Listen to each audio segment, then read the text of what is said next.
All right, hey everyone. If you're joining me for this advanced exercise, it's the advanced simulation of altitude training. I do recommend that you have a pulse oximeter, very much so. And if you have not done the simulation of altitude exercise, or if you don't even know what that is, I definitely recommend going back in my videos and looking up the simulation of altitude exercise, making sure you can do that exercise well before this exercise. And if you haven't done simulation of altitude training, then you should go back and look at or try the preparation for simulation of altitude training video.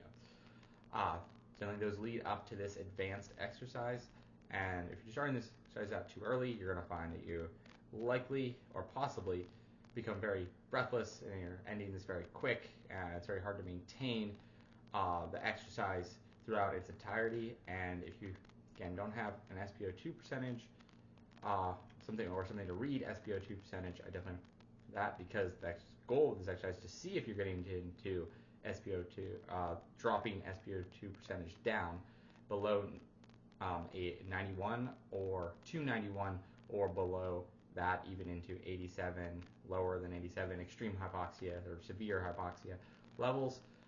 It's intermittently, so you don't stay there. That's why we have the pulse ox 2, is to make sure it's not dangerous and that you're going too low. Generally anywhere below 70 is definitely going too low, and as you start getting lower than 80 would be a warning sign to just resume some of the exercises I have that are recovery exercises, also videos. But if too long to get there to those, I would simply have you, if you can't get that SpO2 percentage to come back up, put your hands over your face and breathe into your hands like you're breathing into a paper bag for a panic attack. And do that for a while until that SpO2 percentage recovers. All right, so all that being said, I have maybe a couple more for anyone that is pregnant or has any serious medical conditions like diabetes, blood pressure problems, or seizures, anything along those lines. Then I also recommend doing this exercise unless you've had much practice and you have cleared it with your healthcare professional. All right, so anyways, let's get into an explanation of the exercise now that we've gone over all the precautions.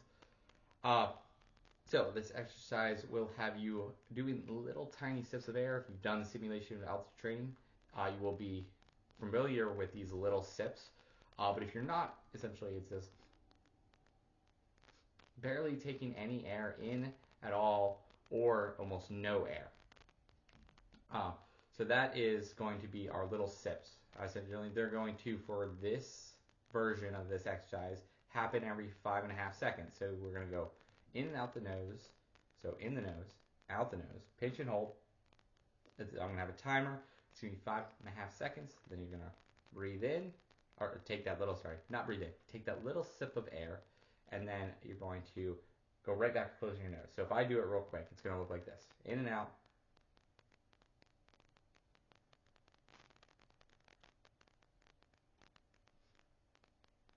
So every 5.5 seconds, I'm just going away from my nose, back to my nose, little tiny sip of air, if any air at all, and then right back to holding. As you go and go and go, and with this, you will find it gets harder and harder. Now, this exercise is very good, as the simulation of altitude exercise implies, mimicking the effects you get at altitude, being like at 7,000 plus meters.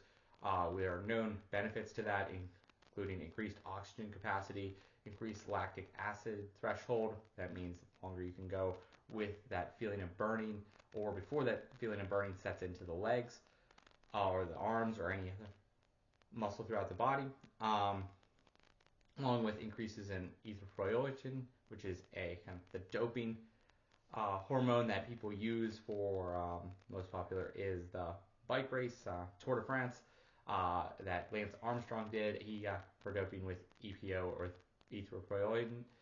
It's very well. This does not give you big increases as dosing with it, but it does has been shown to increase that, and that again increases oxygen capacity and performance. So it's meant for athletes, generally looking to breathe better. Yeah. So we'll go ahead and get into it. The goal here, how long to go, is when you start dropping.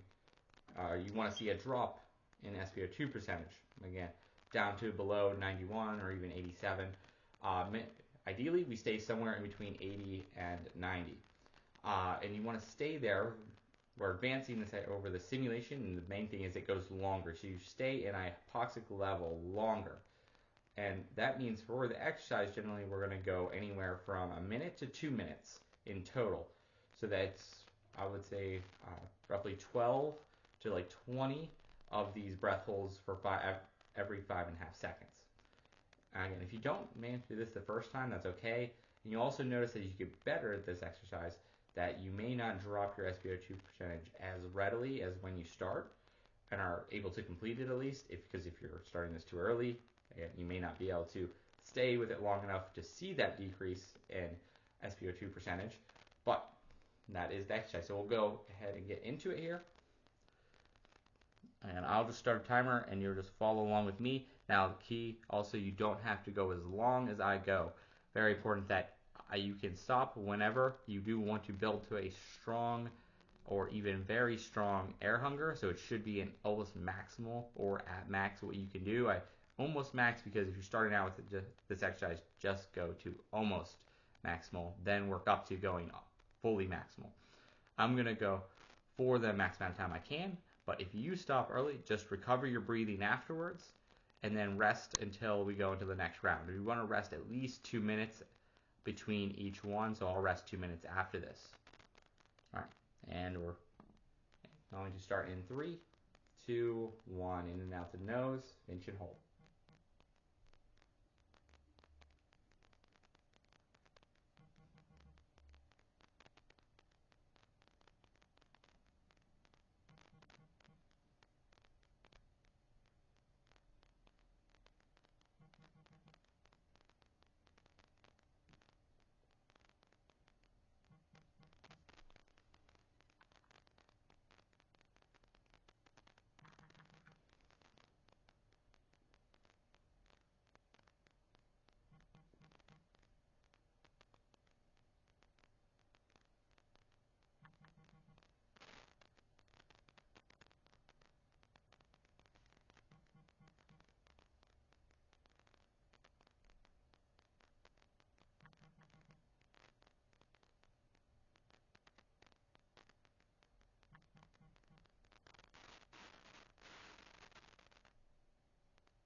Now, as you see there, so my finger kind of slid out sometimes, gets a little bit sweaty or something.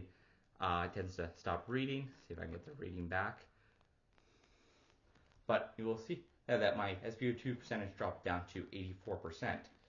And then it has now risen back up. But generally, you will see, if you're not used to the pulse oximeter, you will likely see a delay in the timing. So if you actually get down possibly sometimes to 91%, you've already been there for a little bit of time, generally anywhere from like 10 to 17 seconds. Then you'll see that delay happen too when you let go. So when you start recovering, mine it kind of slid out and went off.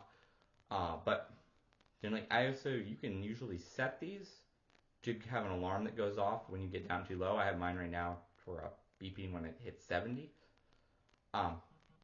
But just know there's a delay, so we may not see that SpO2 percentage climb like back up after you start resume breathing right away. So give it some time, and likely that'll come back up.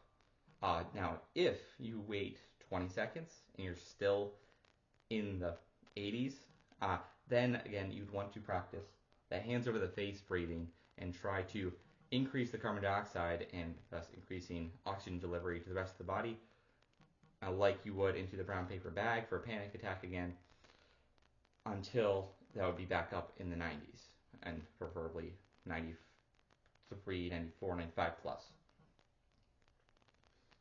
All right, so we're going to keep on resting here. Reset this.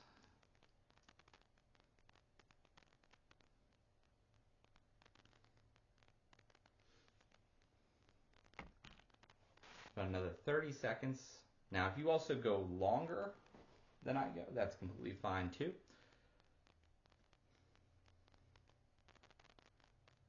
Main goal is to get and drop that SpO2 percentage down for a significant amount of time, which significant meaning any from 10 to upwards of 30 seconds.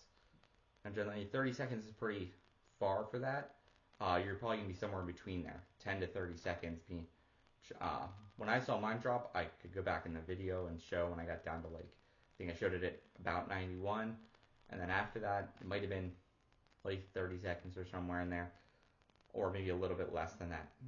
But that's what we're looking for. So, all right, let's go into another round. And if you're already watched this video and you get this far, or if you even got this far, you can go ahead and, if you know how to do this exercise and just want a reminder, find here. But we'll go into another round. You're following along with me. All right, 3, 2, 1. In and out the nose, pinch and hold.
This time you can see the delay happening.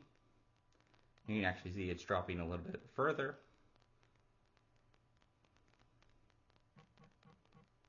It should start rising back up. I know it's backwards, it's about 76 right now.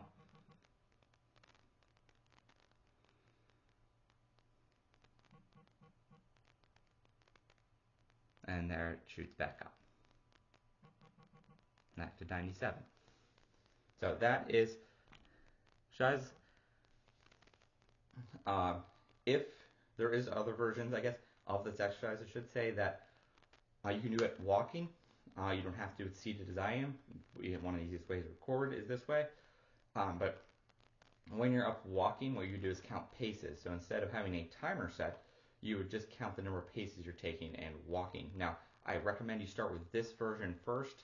Again, it's easier to do and control whenever you're seated, but you can then advance to walking. You may find you can go further when walking because you're better able to control, or like the increased carbon dioxide may push you to be less time doing the, so you may not spend as long doing the breath holds, but you may spend a longer amount of time dropping your SpO2 percentage down because you're expending more dioxide and oxygen.